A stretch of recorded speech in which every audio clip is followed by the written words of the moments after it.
सुलेमान ने यरूशलेम की मोरिया पहाड़ी पर प्रभु का घर बनाना प्रारंभ किया, जहां प्रभु ने उसके पिता दाऊद को दर्शन दिए थे।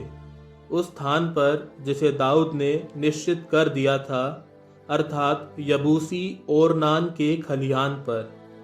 उसने अपने शासन के चौथे वर्ष के दूसरे महीने काम शुरू किया। सुलेमान ने प्रभु के मंदिर की नींव इस प्रकार निश्चित की।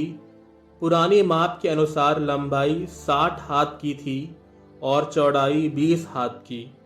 मंदिर के मध्य भाग के सामने 20 हाथ लंबा द्वार मंडप था, जो मंदिर की चौड़ाई के बराबर था। उसकी ऊंचाई 120 हाथ थी। उसने द्वार मंडप का भीतरी भाग शुद्ध सोने से मढ़वाया। उसने मध्य भाग को सनोवर की लकड़ी से ढकवा दिया और उस पर शुद्ध सोना मढ़वाया। फिर उसने उस पर खजूर और मालाएं खुदवाईं। मंदिर बहुमूल्य मणियों से सजाया गया। सोना परम वाइन का सोना था।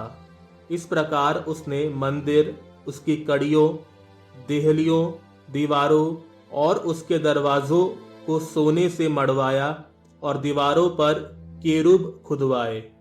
उसने परम पवित्र स्थान बनवाया। मंदिर की चौड़ाई के समान ही उसकी लंबाई 20 हाथ थी और उसकी चौड़ाई 20 हाथ। उसने उस पर 600 मन शुद्ध सोना मढ़वाया। सोने की कीलों का वजन 50 शेकेल था। उसने ऊपर वाले कमरों को भी सोने से मढ़वाया। उसने परम पवित्र स्थान के कक्ष में 2 केरूब रखवाए। ये डलवे धातु के बने और सोने से मढ़े थे। उन केरूबों के फैले हुए पंख 20 हाथ लंबे थे। पहले केरूब का एक पंख 5 हाथ लंबा था और वह मंदिर की दीवार का स्पर्श करता था। उसका दूसरा पंख भी 5 हाथ का था और वह दूसरे केरूब के पंख का स्पर्श करता था।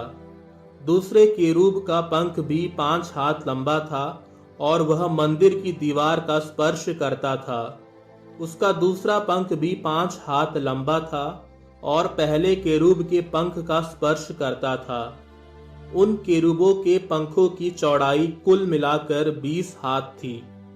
वे भीतर की ओर मुंह किए अपने पांवों पर खड़े थे।